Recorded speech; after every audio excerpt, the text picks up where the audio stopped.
All right, today we're diving deep into the heart of Italy to uncork the story of a really remarkable grape. I'm talking about a story of ancient power, near extinction, and just a spectacular comeback. Let's talk about Sagrantino. I mean, think about it. What if a single grape could tell a story that stretches back centuries? A story of faith, of resilience, and just this intense, untamed character? Well, guess what? Sagrantino does exactly that. So let's start at the beginning. Our journey kicks off in the rolling hills of Umbria, where we're going to uncover the almost mythical origins of this powerhouse grape. Okay, I want you to picture central Italy, a place famous for its saints, its incredible medieval villages, and of course, amazing food. That's Umbria for you. And right there, in the middle of it all, perched on a hill, you've got this town called Montefalco. This place is the undisputed cradle of the Sagrantino grape. It's home. So you might be wondering, where did it get that kind of unusual name? Well, the most popular theory connects it right back to the word sacro, which, you guessed it, means sacred. For centuries, this grape was actually grown by monks, and they weren't making it for your average dinner table. Nope. They were making a special sweet wine for religious sacraments. So its whole identity is just steeped in faith. And this, right here, this is where the story gets wild. I mean, talk about a roller coaster ride. You go from this sacred treasure in the Middle Ages to, poof, it nearly vanished. By the 1800s, it was pretty much extinct. But then, and this is the cool part, in the 1970s, a handful of visionary winemakers decided to bring it back from the dead.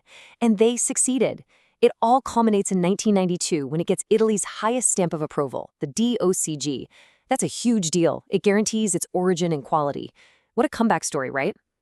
Okay, but what is it that makes this grape so different? To really get Sagrantino, you have to understand its one defining feature. Its superpower, really. And that superpower is tanning. All right, so quick refresher for everyone. What are tannins?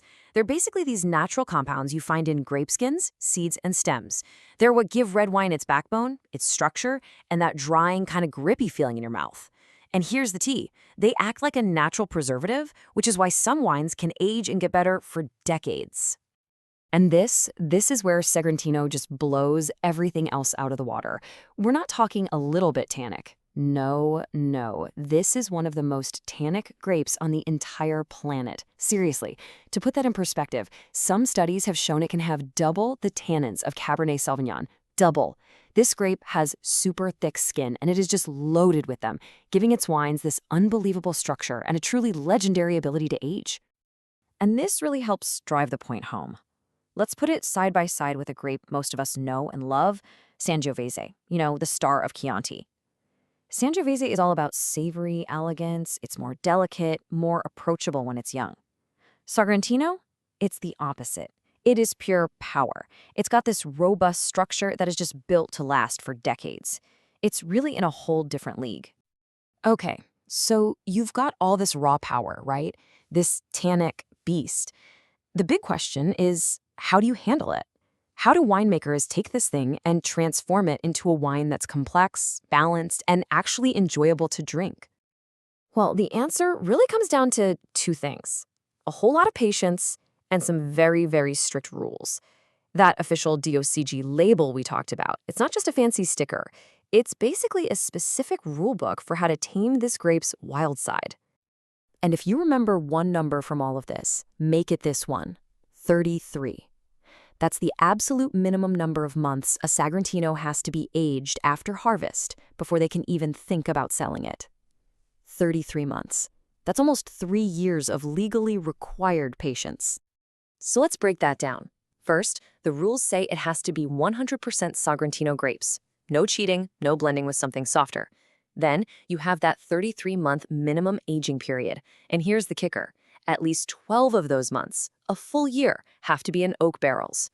It's this long, slow, patient time in the cellar that finally softens up those massive tannins and lets all those deep, complex flavors come out to play.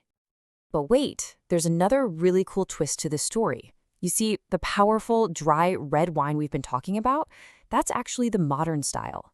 This grape has an ancient and very different alter ego. And here they are, the two faces of Sagrantino. On one side, you've got secco, which just means dry.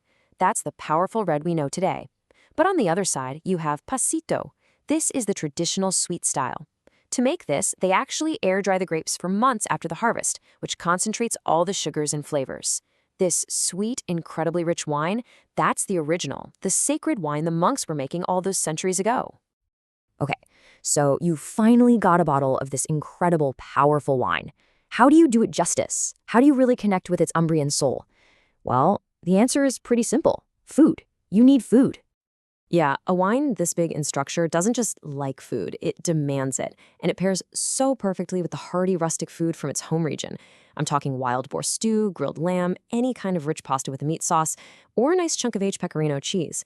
Oh, and if you can get your hands on anything with local black truffles, wow, that's the absolute game-changer pairing.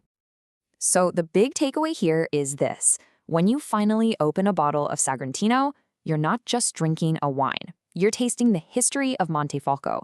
You're tasting the resilience of a grape that almost winked out of existence. And you're tasting the unique, powerful character of the Umbrian soil. It's so much more than a drink.